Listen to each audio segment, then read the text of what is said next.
കേരളത്തിലെ സ്കൂൾ വിദ്യാർത്ഥികളുടെ പേടി സ്വപ്നം ആരാണ്? സ്നേഹ മെർലിൻ.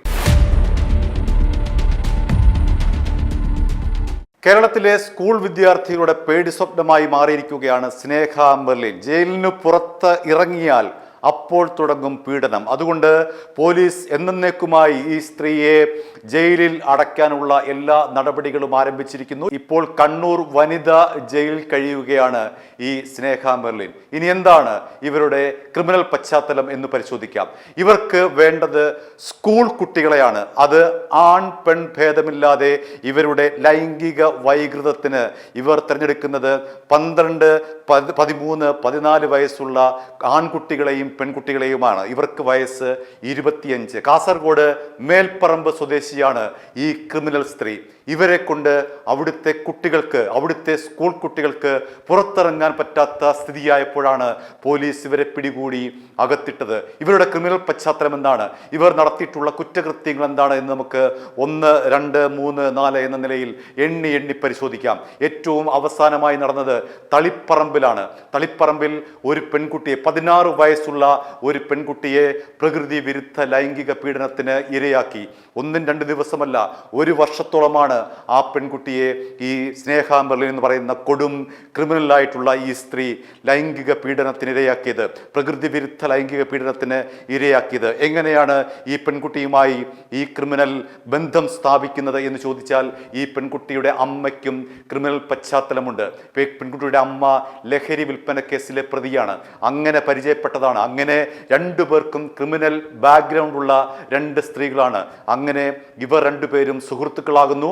ഈ പറയുന്ന പെൺകുട്ടിയുടെ വീട്ടിലേക്ക് അതിഥിയായി സ്നേഹ മെർലിൻ വന്നുകൂടുന്നു. അങ്ങനെ 1 വർഷത്തോളം ആ വീട്ടിൽ വന്നും പോയിക്കൊണ്ടുവരുന്നു. പക്ഷേ ഈ 16-കാരിയുടെ അമ്മ വീട്ടിലുള്ളപ്പോൾ തന്നെ, ഒന്ന് ഓർക്കുക, ആ പെൺകുട്ടിയുടെ അമ്മ വീട്ടിലുള്ളപ്പോൾ തന്നെ മെർലിൻ ഈ 16-കാരിയെ പ്രകൃതി വിരുദ്ധ ലൈംഗിക പീഡനത്തിന് ഇരയാക്കിയിട്ടുണ്ട്. അങ്ങനെ നിരന്തരമായി ഈ പെൺകുട്ടിയെ പ്രകൃതി വിരുദ്ധ ലൈംഗിക പീഡനത്തിന് ഇരയാക്കിയ ഈ 25-കാരിയെ പോലീസ് പിന്തുടർന്ന് പിടിക്കുകയായിരുന്നു. മറ്റൊരു കാര്യം, ഈ 16-കാരിയെ പീഡിപ്പിച്ച കേസിലേക്ക് എങ്ങനെയാണ് പോലീസിന്റെ ശ്രദ്ധയെത്തുന്നത് എന്ന് ചോദിച്ചാൽ, അവിടെ മറ്റൊരു ദുരന്തം ഒളിഞ്ഞിരിപ്പുണ്ട്. ഈ പെൺകുട്ടിയെ സ്വന്തം പിതാവ് പീഡിപ്പിച്ചിട്ടുണ്ട്. അയാൾ പോക്സോ കേസിൽ അകത്തു കിടക്കുകയാണ്. അമ്മ ക്രിമിനൽ പശ്ചാത്തലം, അമ്മ ജയിലിൽ, അച്ഛൻ ജയിലിൽ. ഒടുവിൽ ഈ പെൺകുട്ടിയെ ഷെൽട്ടർ ഹോമിലേക്ക് മാറ്റി. അവിടെ വെച്ച് പെൺകുട്ടിയുടെ അസാധാരണമായിട്ടുള്ള, അസ്വാഭാവികമായിട്ടുള്ള പെരുമാറ്റം ശ്രദ്ധയിൽപ്പെട്ടതോടുകൂടി കൗൺസിലർമാരെ ഏർപ്പെടുത്തിക്കൊണ്ട് എന്താണ് സംഭവിച്ചത് എന്ന് ഈ പെൺകുട്ടിയോട് ചോദിച്ചു. അങ്ങനെ കൗൺസിലർമാരുടെ മുന്നിൽ വെച്ചാണ് ഈ പെൺകുട്ടി പൊട്ടിക്കരഞ്ഞുകൊണ്ട് പറഞ്ഞത്, 25 വയസ്സുകാരിയായ അമ്മയുടെ കൂട്ടുകാരിയായ ഈ സ്നേഹ എന്നെ നിരന്തരമായി പ്രകൃതി വിരുദ്ധ പീഡനത്തിന് ഇരയാക്കി എന്നുള്ള കാര്യം. അപ്പോഴേക്കും പോലീസ് സ്നേഹ മെർലിൻ്റെ ബാക്ക് ഫയൽ എടുത്തു. അവരുടെ മുൻ ക്രിമിനൽ പശ്ചാത്തലം എടുത്തപ്പോൾ പോലീസ് ഞെട്ടിപ്പോയി. കാരണം 2025 മാർച്ച് 4-ന് ഇവരെ പോസ്കോ കേസിൽ അറസ്റ്റിലാക്കിയതാണ്. അന്ന് എന്തായിരുന്നു ഇവരുടെ കേസ് എന്ന് ചോദിച്ചാൽ, ഇത് തന്നെയാണ്, വിചിത്രമായ ഒരു നടപടി. അന്ന് തളിപ്പറമ്പ് സ്വദേശിയായിട്ടുള്ള 12 വയസ്സുകാരിയെ നിരന്തരമായി ഇവർ ലൈംഗിക പീഡനത്തിന് ഇരയാക്കി. അതിൻ്റെ പേരിൽ തളിപ്പറമ്പ് പോലീസ് ഇവരെ അറസ്റ്റ് ചെയ്ത് ജയിലിലാക്കിയിട്ടുണ്ട്. ആ പെൺകുട്ടിയുടെ ബാഗിൽ നിന്നും, സ്കൂൾ ബാഗിൽ നിന്നും ഒരു മൊബൈൽ ഫോൺ അധ്യാപകർ കണ്ടെത്തിയതോടുകൂടിയാണ് ഈ കേസിൻ്റെ ചുരുളഴിയുന്നത്. അതായത് ഇപ്പോഴത്തെ കേസിന് മുൻപുള്ള കേസ്, അതായത് ഇപ്പോഴുള്ള ഈ 16 വയസ്സുകാരിയെ പീഡിപ്പിച്ചതിന് തൊട്ട് മുൻപുള്ള കഴിഞ്ഞ വർഷം നടന്ന കേസ്. ആ കേസിൽ ഈ പെൺകുട്ടിയുടെ ബാഗിൽ നിന്നും ഒരു മൊബൈൽ ഫോൺ അധ്യാപകർ കണ്ടെടുത്തു. നോക്കിയപ്പോൾ അതിൽ നിറയെ, ആ മൊബൈൽ ഫോണിന്റെ ഫയലിൽ നിറയെ അശ്ലീല വീഡിയോ ദൃശ്യങ്ങൾ, അശ്ലീല ചിത്രങ്ങൾ, മാത്രമല്ല ഈ പെൺകുട്ടിയുടെ നഗ്ന ദൃശ്യങ്ങളും അതിൽ ഉൾപ്പെടുന്നുണ്ട്. അങ്ങനെ സ്കൂൾ അധ്യാപകർ ഈ പെൺകുട്ടിയെ വിളിച്ചു, കാര്യങ്ങൾ ചോദിച്ചു, കൗൺസിലിങ്ങിന് വിധേയമാക്കി. നിരന്തരമായ കൗൺസിലിങ്ങിലൂടെ ആ പെൺകുട്ടി ധൈര്യത്തോടു കൂടി പറഞ്ഞു, എന്നെ ഇങ്ങനെയുള്ള ഈ 25 വയസ്സുകാരിയായിട്ടുള്ള ഈ സ്നേഹ മെർലിൻ നിരന്തരമായി പീഡിപ്പിക്കുകയായിരുന്നു. ആദ്യം എനിക്ക് ചെറിയ ചെറിയ സമ്മാനങ്ങൾ തന്നു, പിന്നീട് മുട്ടായി വാങ്ങി തന്നു, പിന്നീട് ഒരു സ്വർണ്ണ ബ്രേസ് ബ്രേസ്ലെറ്റ് വാങ്ങിത്തന്നു കയ്യിലിടാൻ വേണ്ടി.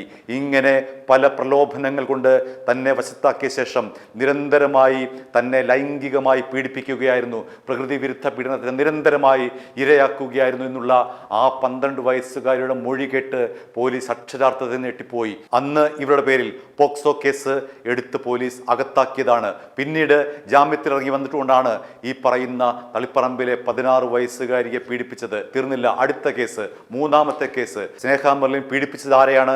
ഇവിടെ വരുമ്പോൾ ഇവിടെ പെൺകുട്ടിയല്ല, മറിച്ച് വെറും 14 വയസ്സുള്ള ഒരു ആൺകുട്ടിയാണ് ഇവർ പീഡിപ്പിച്ചത്. നിരന്തരമായി ഈ ആൺകുട്ടിയെ കൊണ്ട് ലൈംഗിക വേഴ്ചയിൽ ഏർപ്പെടുന്ന അങ്ങേയറ്റം മൃഗീയമായിട്ടുള്ള ലൈംഗിക വൈകൃതമാണ് ഈ സ്ത്രീ ആ 14 വയസ്സുകാരനോട് കാണിച്ചത്. എന്താണ് ഇവരെ കൊടുക്കാനുള്ള പ്രധാനപ്പെട്ട ഒരു കാരണമെന്ന് ചോദിച്ചാൽ അത് അവർ കുഴിച്ച കുഴി തന്നെയാണ്. അതായത് സ്നേഹ മെർലിൻ താൻ പീഡിപ്പിക്കുന്ന പെൺകുട്ടികളുടെയും ആൺകുട്ടികളുടെയും ദൃശ്യങ്ങൾ തൻ്റെ മൊബൈൽ ഫോണിൽ ഷൂട്ട് ചെയ്ത് വെച്ചുകൊണ്ട് പിന്നീട് ഇത് ആവർത്തിച്ച് കണ്ട് സ്വയം രസിക്കുന്ന ഒരു മനോവൈകൃതത്തിനുടമയാണ് ഈ സ്ത്രീ. അങ്ങനെ ഈ 14 വയസ്സുകാരനെ പ്രലോഭിപ്പിച്ചും ചെറിയ ചെറിയ സമ്മാനങ്ങൾ കൊടുത്തും, അവരുടെ സ്ഥിരം രീതിയാണ് ചെറിയ ചെറിയ സമ്മാനങ്ങൾ കൊടുക്കുക, ചെറിയ പാവക്കുട്ടികൾ കൊടുക്കുക, മധുര പലഹാരങ്ങൾ കൊടുക്കുക, സ്വർണ്ണ ബ്രേസ്ലെറ്റ് കൊടുക്കുക, ഇഷ്ടമുള്ള കാര്യങ്ങൾ ആ കുട്ടിയോട് ചോദിച്ചറിഞ്ഞ് ആ ഇഷ്ടം നിറവേറ്റി കൊടുക്കുക. അങ്ങനെ കൊടുത്തതിന് ശേഷം അവരുടെ വിശ്വാസം മാറിയ ശേഷം അവരെ കൊണ്ട് ലൈംഗിക ബന്ധത്തിലേർപ്പെടുക എന്നുള്ളതാണ് ഈ സ്നേഹ മെർലിൻ്റെ സ്ഥിരം രീതി. അങ്ങനെ തന്നെയാണ് ഈ പറയുന്ന ആൺകുട്ടിയെയും ബലാത്സംഗം ചെയ്തത് എന്ന് വേണേൽ. 14 വയസ്സുള്ള ഈ 14കാരനെ പല തവണ ഇവർ ലൈംഗികമായി ചൂഷണം ചെയ്തു. അങ്ങനെ ഈ 14 വയസ്സുകാരൻ്റെ മൊഴി, 14 വയസ്സുകാരൻ മനോവിഭ്രമം കാണിച്ചു, സ്വഭാവത്തിൽ വേരിയേഷൻ ഉണ്ടായി, സ്വഭാവത്തിൽ വ്യത്യാസമുണ്ടായി.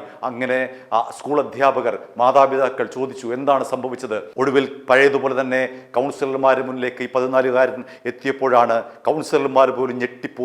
14 വയസ്സുകാരനെ കൊണ്ട് ഇവർ നിരന്തരമായി ലൈംഗിക വേഴ്ചയിൽ ഏർപ്പെട്ടിരുന്നു എന്നുള്ളതാണ് ഏറ്റവും പ്രധാനപ്പെട്ട കാര്യം. അങ്ങനെ കുട്ടികളെ നിരന്തരമായി, സ്കൂൾ കുട്ടികളെ നിരന്തരമായി ഇവർ വേട്ടയാടി പിടിച്ചുകൊണ്ട് ഇവർ പ്രകൃതി വിരുദ്ധ ലൈംഗിക പീഡനം നടത്തിക്കൊണ്ട് അങ്ങനെ അഴിഞ്ഞാടുമ്പോഴാണ് ഈ പറയുന്ന കേസ് വരുന്നത്, ഈ 16കാരുടെ കേസ് വരുന്നത്. പോലീസ് അങ്ങനെ 3 പോക്സോ കേസിൽ ഇവരെ പിടിച്ച് അകത്താക്കിയിരിക്കുകയാണ്. ഭാരതീയ ന്യായ സംഹിതയിലെ വിവിധ വകുപ്പുകൾ പ്രകാരവും പോക്സോ കേസിലെ വിവിധ വകുപ്പുകൾ പ്രകാരവും ഈ പറയുന്ന സ്കൂൾ കുട്ടികളുടെ പേടി സ്വപ്നമായിട്ടുള്ള ഈ സ്നേഹ മെർലിനെ ഇപ്പോൾ പോലീസ് പിടിച്ചകത്തിട്ടിരിക്കുന്നു.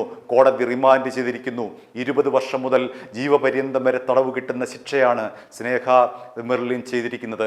ഈ കുട്ടികളെ മാത്രമാണോ ഇവർ ഉപദ്രവിച്ചത് എന്ന് ചോദിച്ചാൽ അല്ല, അവർക്ക് വീണ്ടും കേസുണ്ട്. അവിടെയാണ് സ്നേഹ മെർലിൻ എന്ന് പറയുന്ന ഒരു പെൺ ക്രിമിനലിനെ, കേരളം ഭയപ്പെടുന്ന ഒരു പെൺ ക്രിമിനലിനെ നമ്മൾ തിരിച്ചറിയുന്നത്. തളിപ്പറമ്പ് കോടതി റിമാൻഡ് ചെയ്തിരിക്കുന്ന ഈ ഒരു സ്നേഹ മെർലിൻ എന്ന് പറയുന്ന ഈ പെൺ ക്രിമിനൽ CPI കണ്ണൂർ ജില്ലാ കൗൺസിൽ അംഗമായ കോമത്ത് മുരളീധരനെ ആക്രമിച്ച കേസിലെ പ്രതി കൂടിയാണ്. ആലോചിക്കുക, സമുന്നതനായിട്ടുള്ള CPIയുടെ സമുന്നതനായിട്ടുള്ള കണ്ണൂരിലെ ഒരു ജില്ലാ നേതാവിനെ ആക്രമിച്ച കേസിലെ പ്രതിയാണ്. സാമ്പത്തിക ഇടപാടുമായി ബന്ധപ്പെട്ട് ഈ പറയുന്ന കോമത്ത് മുരളീധരനെ ഹെൽമറ്റ് കൊണ്ട് അടിച്ചു പരിക്കേൽപ്പിച്ചു എന്നുള്ള ഒരു കേസ് കൂടി ഈ സ്നേഹ മെർലിൻ്റെ പേരിലുണ്ട്. അങ്ങനെ കേരളത്തിലെ പെൺ ക്രിമിനൽ ചരിത്രത്തിൽ ഒരു പക്ഷേ രേഖപ്പെടുത്താവുന്ന പേരാണ് സ്നേഹ മെർലിൻ്റേത്. കൂടുതൽ അന്വേഷണം ഇവരെ ചുറ്റിപ്പറ്റി ഇപ്പോൾ പോലീസ് അന്വേഷിക്കുകയാണ്. കൂടുതൽ കുട്ടികൾ ഇവരുടെ വലയിൽ വീണിട്ടുണ്ടോ, കൂടുതൽ സ്കൂൾ കുട്ടികളെ ഇവർ ലൈംഗികമായി പീഡിപ്പിച്ചിട്ടുണ്ടോ തുടങ്ങിയിട്ടുള്ള നിരവധി ചോദ്യങ്ങളാണ് പോലീസിന് മുന്നിലുള്ളത്. ഇവരെ കൃത്യമായി ചോദ്യം ചെയ്യുകയാണ്. അങ്ങനെയെങ്കിൽ ഇതൊരു പരമ്പരയായി ഒരു പക്ഷേ രംഗത്ത് വന്നേക്കാം. ഒരു ചെയിനായിട്ട്, ഒരു പീഡനത്തിൻ്റെ ഒരു ചെയിനായിട്ട് ഒരു പക്ഷേ ഇവരുടെ മറ്റ് ലൈംഗിക വൈകൃതങ്ങൾ കേരളത്തിൻ്റെ മുന്നിൽ ഒരുപക്ഷെ തെളിഞ്ഞേക്കാം. i2i News, an eye for truth. i2i News subscribe ചെയ്തിട്ടില്ലാത്തവർ ഇപ്പോൾ തന്നെ സബ്സ്ക്രൈബ് ചെയ്യുക. നോട്ടിഫിക്കേഷൻ ലഭിക്കുവാൻ ബെൽ ബട്ടണും അമർത്തുക.